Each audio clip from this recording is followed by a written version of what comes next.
But travel nursing is tough. I think there's this, Instagram lifestyle of like, oh, it's this beautiful lifestyle. You get to travel all the time. You get to do all these cool things. And while you get to do that, you're also lonely some of those times. You're all alone. You're away from family and friends, new hospital, new coworkers, new policies and procedures. You don't know where anything is. You're kind of the new kid on the block for a little while. And it helps you become a better person, a better nurse. You grow in ways that you've never imagined. And I just highly recommend at least nurses trying one travel contract in their career just to really see what it's like to be a travel nurse and being able to put yourself in that uncomfortable position and seeing how you thrive.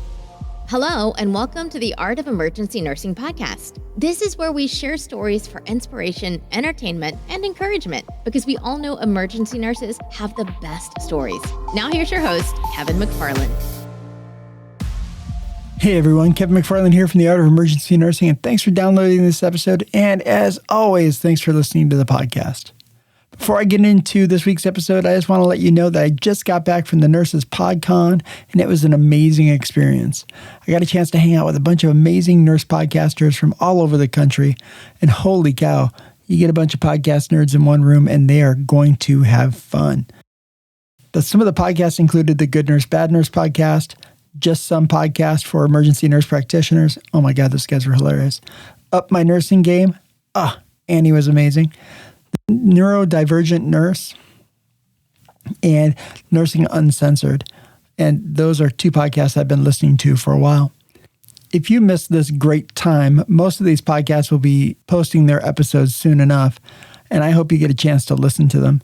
We're already planning the next Nurses PodCon, so stay tuned for more details on that because you are not going to want to miss it. Not only did we have live recordings of multiple podcasts, but we also had some education from a legal nurse consultant, from Simple Nursing. Again, it was an amazing conference. Also at the conference, I want to take a minute and thank my friend Todd Haynes, the president of the Tennessee Emergency Nurses Association, for taking the time to be my guest at Nurses PodCon. I can't wait for you to hear his episode. I'll be posting that here before you know it. I want to take a minute and thank the sponsors who made the Nursing PodCon a possibility. This includes Trusted Health. They are a nursing staffing company. CBD Stat, who was kind enough to provide not only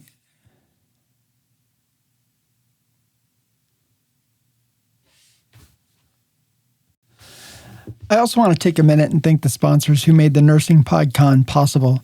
This includes Trusted Health, CBD Stat, Samuel Merritt University. They're offering a $10,000 scholarship for their online FNP program. Take a look at my social media for details on that.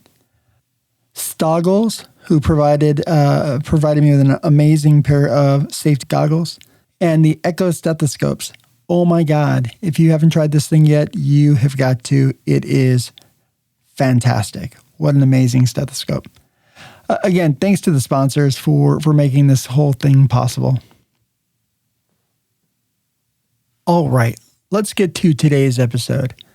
This year, maybe more than ever before, nurses are packing their bags and taking travel assignments. This can be intimidating whether you're traveling across the country or just across town. In today's episode, I talked to a young nurse who's an experienced travel nurse, and she's going to share some of what she's learned as a traveler. You are going to love this episode with my friend, ReyAnn.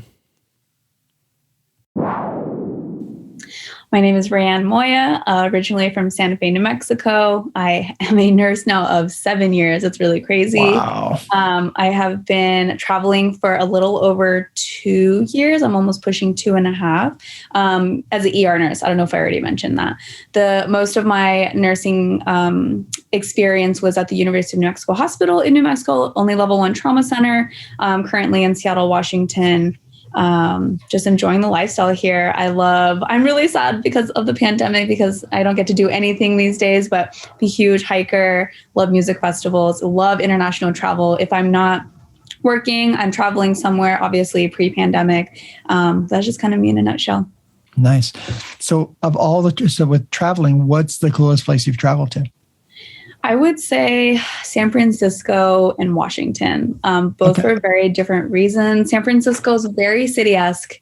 It's just very geologically a prime spot. You get the beach, but a couple hours away, you have Tahoe, you have Sacramento, you have Monterey, you have a total different landscape within hours of San Francisco. And obviously San Francisco is just a gorgeous place in general. And then there's Washington, one of my favorite states of all time. I'm a huge mountain girl. I love everything outdoors. So this is just honestly where I feel very one and very at peace with myself. So even if I didn't super love my job out here, which thankfully I do, I just love being out in nature here and just really embracing all of it. How long have you been there in Washington? I've been here since the end of June. I finished my first signed contract here, and I'm on my current extension. I end at the end of November. I'm really sad to be leaving here, but the winters are just a little too brutal for my delicate soul. I just get really bad seasonal depression. I was working in Washington last fall in a different part of Washington. And yeah, I didn't think it was going to hit me that bad, but it was pretty serious. It's a thing. It is a very serious thing. I even bought one of those UV lights. I was trying to do everything in the book that usually sparks joy for me, but it was just tearing me down. So I know my limits. I know my boundaries. So this year I'm going to go back to New Mexico for the holidays and spend time with my parents. Good for you. That's awesome. Nice. So you going to do a travel contract while you're there, or? I'm not sure. I think I'm probably just going to take a couple months off. That's my favorite part about travel nursing is being able to, budget for how much time off I actually want. So I probably won't go back to work till beginning or middle of February. Good for you. That's awesome. Going on a medical mission to the Dominican Republic at the beginning of December. So I'm really excited about that too. How exciting is that? That's going to be cool. It'll be quite the adventure, warmer than here. That will be quite the adventure. You'll have to come back and let us know how that goes and tell us a little bit about that. So that'd be super cool. So what made you decide to get into nursing? I did a capstone class at my high school, Capital High School in New Mexico, where I got to shadow a nurse in a specific field or a specific specialty. And I chose OR because I thought OR was just super cool. I had friends whose parents were OR nurses, and I really wanted to dabble in that side of the medical field. So shadowed an OR nurse. I just absolutely thought the lifestyle was so cool. Getting to see people's open chest cavities, abdomens, it was just a really cool encounter. And I really loved science, really loved helping people. For as cliche, I think every nurse will tell you that. I did it because I wanted to help people, but it's a true thing. It's a real thing. I really enjoy people. And I knew that nursing would be able to provide me with a lifestyle and career where things are constantly changing. I'm going to constantly be learning. Based off of evidence-based practice, you're trying to do best quality care, and things are always changing. So you can have a nice lifestyle if you want to do the 3-day a week thing. Yes. There's a lot worse things than having 4 days a week off. Yes. I mean, I think a lot of people who are nurses and don't want to be nurses anymore are really cutting themselves short in not seeking other, other specialties outside of the bedside. So there's so many things you can do as a nurse. It's ridiculous. It really is the golden ticket. I think I've told a handful of people that nursing, having your nursing degree has having the golden ticket. You can do inpatient, outpatient, you can do clinic, you can do day surgeries. You can literally build your own business. You can do IV hydration therapy. You can work in a, Botox clinic. There's just so many things you can do in order to create the life that you want with that career. So I think people are really selling themselves short if they're trying to find another career outside of nursing. So you already worked so hard to get that degree. You might as well use it. Yeah, absolutely. I think I was working with, we have a group of nursing students that are shadowing us, and I have two nursing students that are both they look like they're so young. They're It's crazy how young they look. And they're shadowing me every day for every Wednesday for the next couple of weeks. And one of the things I was talking to them, I was talking about it today. We were talking, and I was like, man, nursing is the golden ticket. You can do whatever you want. There's so many things you can do. You get tired of this, you can go do that. You want to do this, you can go do that. You can go do it anywhere you want to do it. it's really a phenomenal career. And, and I'd say, you're going to make more than most of your friends and family that are not nurses. Like you can earn a pretty good living. So I was 21 years old when I started nursing. And I think I was making, I don't know, 60 to 70 a year. Yeah. And I remember, that was normal to me because that was like my first big girl job. And I was like, woohoo, I'm making all this money. Yay, go for me.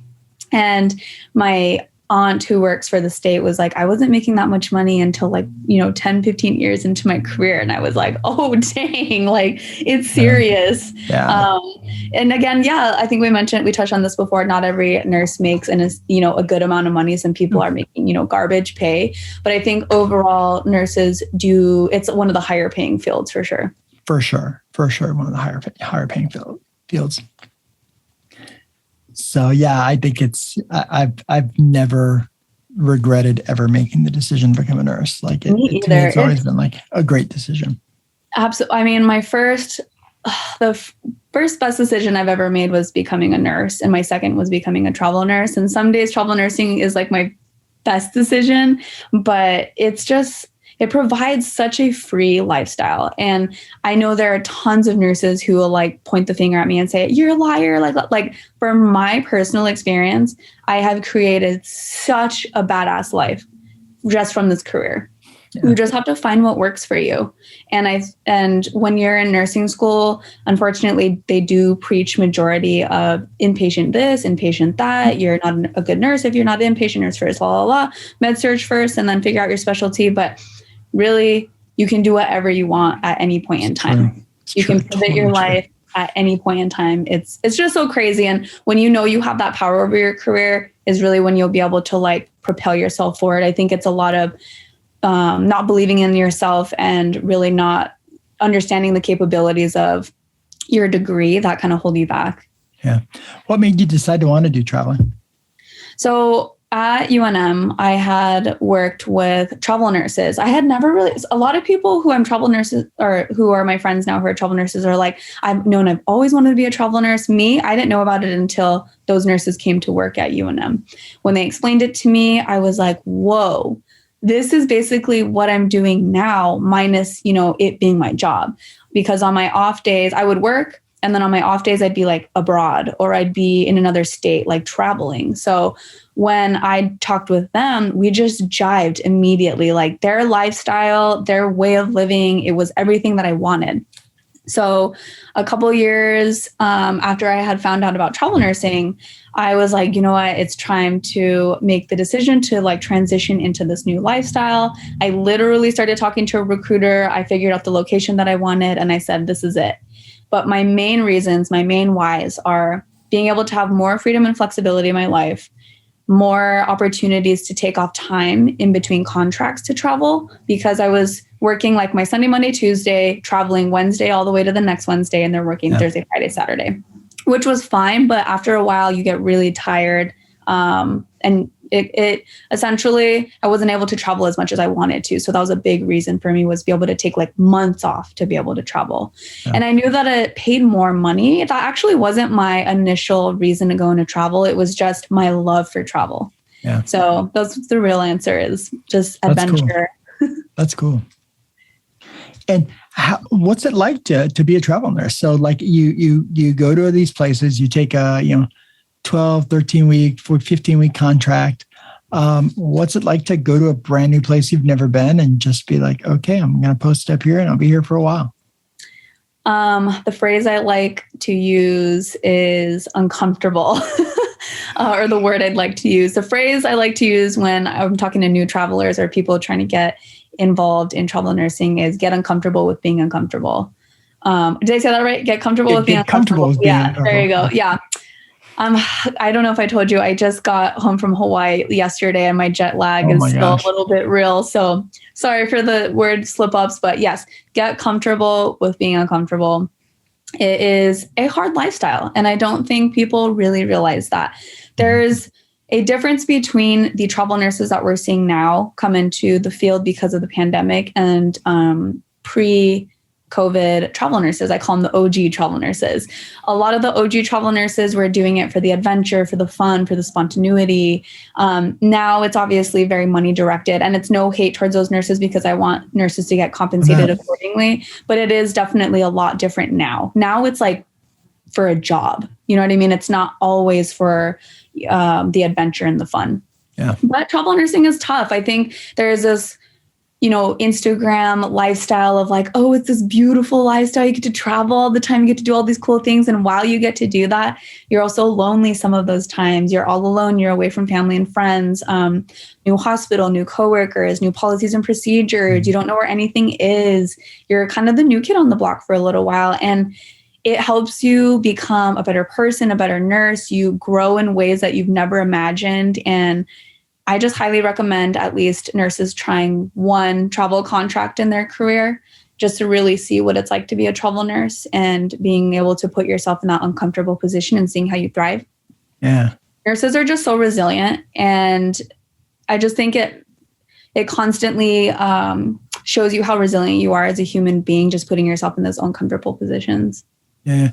You mentioned a couple of things that I never really thought of, but it totally makes sense. Like it probably to some degree, if you're not traveling with, a spouse or someone else who, like, if you're not traveling regularly with somebody else, it probably is a little bit of a lonely lifestyle. If you go to a new place and, I remember, seeing travel nurses come through UNM and they would have like no friends or family there. And you're like, what are you going to do, while you're off? And they're like, I don't know, just go explore. And they didn't necessarily have people to hang out with. And they made friends fast, of course, but like not your like, it's got to be a little bit of a lonely lifestyle. Yeah. And that's a big part of travel nursing that I think is the most difficult thing that, most people have issues with or difficulties with is being in that alone space, being in a space of, no family, no friends, being able to adapt to those things and honestly being able to be comfortable by yourself. Yeah. It does. Again, I will continue to say it takes a very special person to be able to thrive in those conditions. I remember my very first contract after the first couple of weeks. I remember it so well, just thinking to myself, did I make the wrong decision? Like, did I F up? Like, did I just really move my life to California and know, only 2 or 3 people out here who happen to live like a couple hours away from me? Yeah. But it gets easier as you continue on in the travel nursing journey, and it gets easier to be by yourself. And I was already traveling solo international, so I'm very familiar and very comfortable with being alone. I actually prefer that time because it gives me a time to like recharge, do whatever I want. I can say, hey, I want to get up at 12 or I want to get up at 9 or I want to go catch a sunset or I want to go catch a sunrise. And I'm not having to, figure out with another person the details of those things. So I really do enjoy my alone time. But there are times when it becomes very lonely. And I think there is a huge difference between lonely and alone, right? You're going to be very lonely and you're never by yourself because the travel nurse community is one of my favorite communities of all time. When you finally tap into the travel nurse community. They have a community? I had no idea. Oh my gosh. It's huge. It's huge. No and idea. One of my good friends, her name's Emily Chang. She's actually the co-founder of an app called Medventure, which is I hate to compare it to this because this is not what it is, but it's kind of like Bumble or Tinder, but for travel nurses. But it's actually an app for travel healthcare professionals to meet up. And what's so it called? Kind of like Medventure. Medventure. Huh, interesting. Medventure. It's like adventure, but med. And her and her co-founder, Ryan Cogdale, they're amazing people. And Em is just very passionate about bringing together the healthcare community. And I have like her app on my phone. I am even hosting like a Friendsgiving through her app in a couple of, or actually in a couple of weeks, a couple of days before Thanksgiving. And I've met so many amazing travel nurses through the travel nurse community. So they're honestly a lot of my, some of my best friends who I've met in the travel nurse community. So that's cool. Yeah, I highly encourage people to tap into the community. It's huge. And when you meet a travel nurse, you're like, oh, I worked with blah, blah, blah at this hospital. Like, do you know them? You're like, oh my gosh, yes, I worked with them too. So it's really great. I feel sad for the people who haven't tapped into it yet, but in due time, people eventually get there. That's one of the amazing parts about travel nursing is the people you meet along the way. So, one of the things you mentioned is that sometimes it does get a little lonely. How does it work for like if you're in a relationship, does that work? Yeah. Is it super hard? Is it like something you're avoiding, something you're like it works this way, maybe not this way? Sure. So for me personally, I am currently dating someone, and I actually knew him prior to travel nursing. It's been challenging. That is what I will say. It is challenging. Okay. Thankfully, he's a firefighter, so he has a very similar schedule as to, I think he works like 9 weeks, or Jesus, 9 days out of the month. So he's able to like come see me or I go see him. But the overall consensus of dating in the travel nurse world is complicated.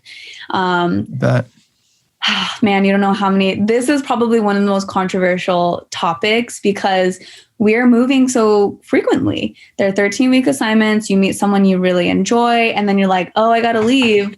And then some people are like, oh, yeah, sounds good, until it actually happens. And they're like, oh, I don't want to see you anymore. So it's complicated. I will continue to say complicated. I know so many of my friends who have tried to make it work, and it's really hard for people with the long distance thing. Plus our lifestyle is just so unique. And I really don't think a lot of people understand it until they are an actual travel nurse or they do some kind of nomadic lifestyle in the constant moving. It's a lot. It's very stressful. Nursing's already stressful as it is. To add moving on top of that, to add a relationship on top of that, it's a lot of extra work. But I do also know quite a few travel nurses who make their long distance relationships work and thrive.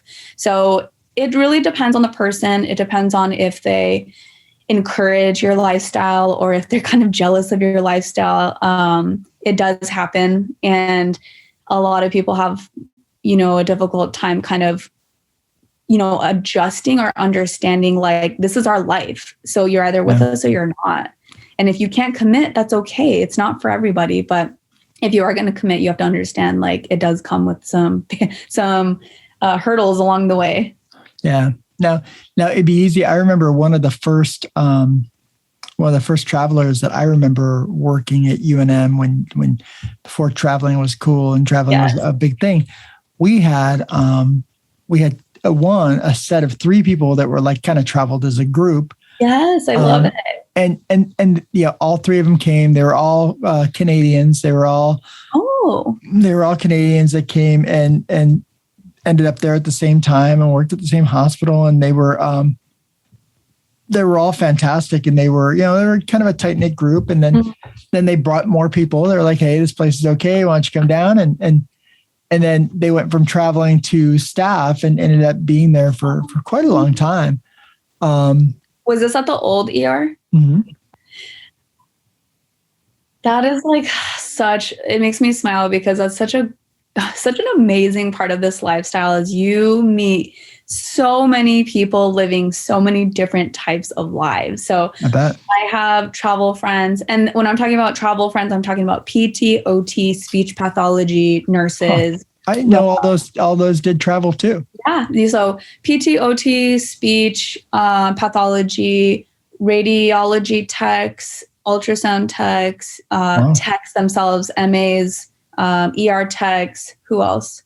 There's quite a few, actually. They don't get these buku bucks, that we're seeing right now, but they are seeing an increased rate because, the healthcare world is hurting. But a couple of my friends live in vans and they do like the RV lifestyle and they just thrive in it and they're married. So they get to not only work together, usually at the same hospitals, but they get to like live in an RV. And I've met many couples who work at the same hospital, whether they're one's ICU, one's ER, both are ER, one's med-surg, one's ER or OR. So they really try to make it work. Yeah, they try to make it work and they have the same agency. So they let their agency know, like, we would really love to work at the same hospital or hospitals in the nearby area. Yeah. So it's just all about what you're wanting in your career. It's all about, the the huge sacrifices, that we do have to make as travel nurses. That's why even pre-pandemic, we got paid more. It's because we're making a lot of sacrifice. And thankfully, I think people are realizing that now. But yeah, not everyone's built to be a travel nurse, and that's fine, because not everyone's built to be a staff nurse either, and that's fine. It's true. Yeah, you're right. You're right. Now, when you're traveling, do most travel companies like pick up your rent, your room and board? Do they do stipends for that? How's that handled?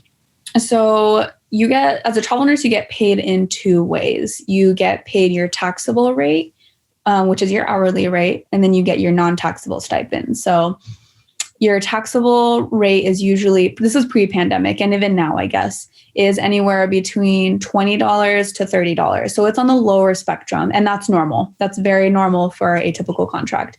And you're making the most of your money from your non-taxable stipends, I was going to say that sounds low. Yes. So that's where you're making the majority of your money, is in your non-taxable stipends. So your meals and incidentals, your housing, and your travel reimbursements, or your whatever reimbursements it is that you're getting for that contract.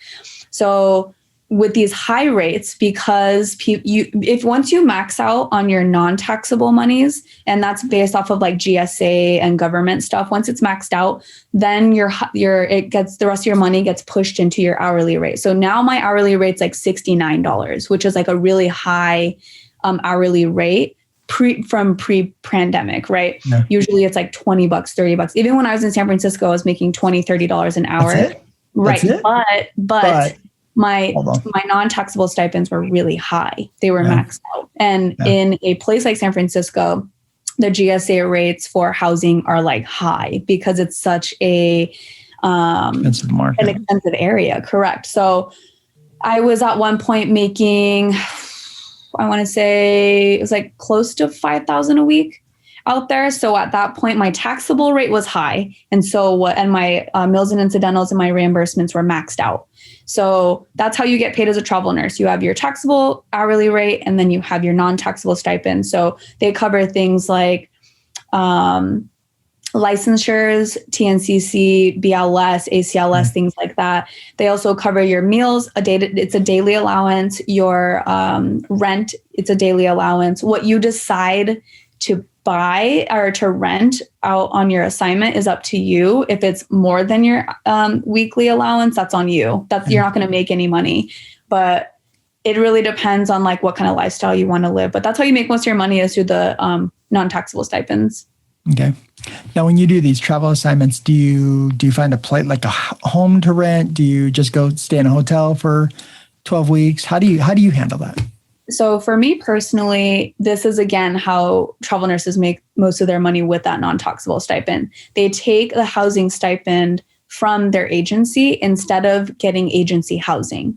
If you get agency housing through your agency, they don't give you that non-taxable rent or your housing stipend. That kind of gets thrown out the window. Yeah. It all goes from they're providing it. You don't need it. Right. So if you take the agency's money, and let's say like the place that I'm working in right now, or the house that I'm in right now, is like $1,900 a month. And my weekly stipend, I think, is somewhere like $1,200 a week for housing. So I'm pocketing the rest of the money. Nice. So that's right. That's how you afford the lifestyle. And you also have to duplicate expenses. So I'm paying rent back home to my parents too, in a room in their house. So because I'm having to duplicate expenses to be considered a travel nurse. This is all like travel tax stuff. So it's kind of complicated, but you do have to duplicate your expenses in another place and to be considered like a travel nurse. Correct. So that's why travel nurses also get paid more money. It's not because of the sacrifice, not only because of the sacrifices we make, but because you have to duplicate expenses in your tax home. Yeah. Right. But the majority of the way that I find my housing is Furnished Finders. That's where I found the majority of my housing. Gypsy Nurse Facebook page is another great resource to have. Airbnb I've never used, but it's always like on the back burner if I need it. They have extended stays and they have like travel rates. Yeah. Through your agency, they'll also provide like travel nurse rates for those places. Some people work in or stay in hotels. There's a plethora of, thankfully, resources now for travel nurses, but it does become complicated when you're only there for like a month or two trying to find housing. So that's where Furnish Finders is amazing, because they have month-to-month leases most times, because they know that they're renting out to travel nurses. Yeah. Oh, that's cool. That's not bad. So, that's all right. So where to next? Like, so you said maybe home for a little while. I'll be home for December and January, or whenever I feel like going back to work. Honestly, that's what I tell people. I'm like, I'm going to go take a couple months off, but I'm just going to reevaluate when I feel like working again. Because I know I'll make money. And it's not about the money, but I know that I will always have a job. And if I want a job, I'll just pick up a job, or I'll work like a per diem somewhere. Like, I'm never really concerned about having a job. The travel nurse market is always volatile. And sometimes it's high, sometimes it's low, but I know that I'm never, ever going to be out of a job. Yeah. I can always take different opportunities if I need to. Yeah. How do you work the benefits? So like, do benefits come with each, do benefits come with your travel agency in general? Do you pay benefits yourself out of pocket? How do you handle that? So for the first year and a half, I was using my agency's benefits. So they offer 401k, which I have not contributed to anyone's 401k, because you have to I think you have to be with the agency X amount of years or X amount of months to start contributing. I have my own traditional and Roth IRA. I invest in stocks. That's how I am going to hopefully retire early. But every agency has its own benefits package. It has vision, dental, medical, but I currently have my own individual insurance, because once you're off of a contract, that agency no longer covers you unless you have another contract signed up with them within like it's usually like 30 days. Yeah. Once you finish your contract, 30 days out, you can qualify for COBRA as well, but it's just not like a safe bet to be doing stuff like that, especially if you're taking months off at a time. So for me personally, I have my own individual insurance because I love taking like months off at a time. Nice. But they offer, some agencies offer like some pretty decent benefit packages. That's good. Yeah, that's good. I was always curious about that, because I was always curious how they handled that. I mean, I knew there had to be something, right? But what it was, and to me, it seemed like your better bet may be actually doing your own thing. So you're like, no matter where I go, I know what I have. Right, exactly, and that's something that I think deters staff from becoming a travel nurse is, the unpredictability, just period. Yeah. This lifestyle is very unpredictable. And when you have kids, it becomes even more unpredictable. You have to have like a more stable income. So what I advise to people who are not wanting to really move around too much, but want to dabble in the travel nurse world, is to do local contracts. Yeah. Where instead of getting paid your taxable rate and your reimbursements, your non-taxable reimbursements, all of that money actually gets taxed. So it's one large hourly rate, and that all gets taxed, but you're still making way more than a staff nurse is, and you're getting paid weekly. So there's a lot of benefits to becoming a local travel nurse as well. Yeah, part of me, when I first became a nurse, my goal was to be a travel nurse. Like that was absolutely, yeah. Like that's all I wanted to do. You can still do it. Well, but here's the thing. So what I realized then kind of life gets in the way, right? So like, and then I got married. I started dating my wife just as I was starting nursing school. Okay. And my wife had health issues. So it's like, well, travel wasn't going to really work for us then. And then now that she doesn't have she still has health issues, don't get me wrong, but not like she did. Now we're kind of like, but we got 2 dogs and we got a house full of furniture, and we're like maybe now is not the right time. Maybe at some point. So that was one of the things I always wanted to do. Now the kind of flip side is I always tell people I kind of did it anyway, because as a nurse being a nurse has allowed me to travel all over the country. Yeah. Doing teaching and doing like gigs, teaching everywhere and going and speaking here and speaking there. And that has opened up so many doors and has gotten me to so many places. And I just got 2 emails today with 2 more invitations to 2 super cool conferences coming up that I'm like, that's awesome. And that's, and that was enough travel for me to like be able to go places on someone else's dime and see it and be like, this is awesome. Now I can go home, sleep in my own bed. But at some point, I could see myself at some point traveling to some degree. So yeah, I mean, I think that you can do it at any point in your life. That's just the cool part about another, of course, great part of travel nursing is you can pick it up and drop it at any point. If you're like, oh, I love this hospital, I want to work here for, X amount of years. Great. Go staff for 3, 4, 5 years, whatever it is you want. Oh, I want to start traveling again. Boom. No problem. You can get right back into the force. Yep. And one of the travel nurse recruiters at TravCon, the travel conference that I just talked to you about, he says, if it's anything that he recommends to nurses is travel when you're young and you don't have any obligations or responsibility, and travel when you're older, when you want to just chill and make money and enjoy your life. Yeah. There's that middle period where you just build the family and buy a house and do all these things. And then as you get older, your kids leave and it's the opportunity to start traveling again. So ain't no time like the present. Yeah. So the last question I always ask them, and put a little spin on this for you. The last question I always ask is a question called 3 things. And it's 3 things to remember and 3 things to just forget. 3 things forget that, nobody cares, nobody does that, whatever the case may be. What I'm going to ask you to do is put a little bit of a travel spin on it. But what are 3 things a travel nurse should always remember? And what are 3 things a travel nurse should just forget? The first one to remember would probably be to believe in yourself. Remember to always believe in yourself, that you're more resilient than you think you are. Know who to contact when shit hits the fan, because it's your license, it's your career, it's your life. Always be ready to, contact the right person to take care of yourself and the patient. Another thing to remember is to live your life to the absolute fullest, have the most fun, do whatever the hell you want, because it is your life, and the naysayers can be naysayers, but you got to live your life to the fullest, and it's going to be you at the end of your life. So you might as well do what you love. Absolutely. 3 things to forget is, let me think about that one a little bit. Forget about the people that don't believe in you, because at the end of the day, the people who love you and the people who are sticking around you are the people who you need to be around you and are ultimately going to be your support system through and through. Everyone else will kind of move aside along the way.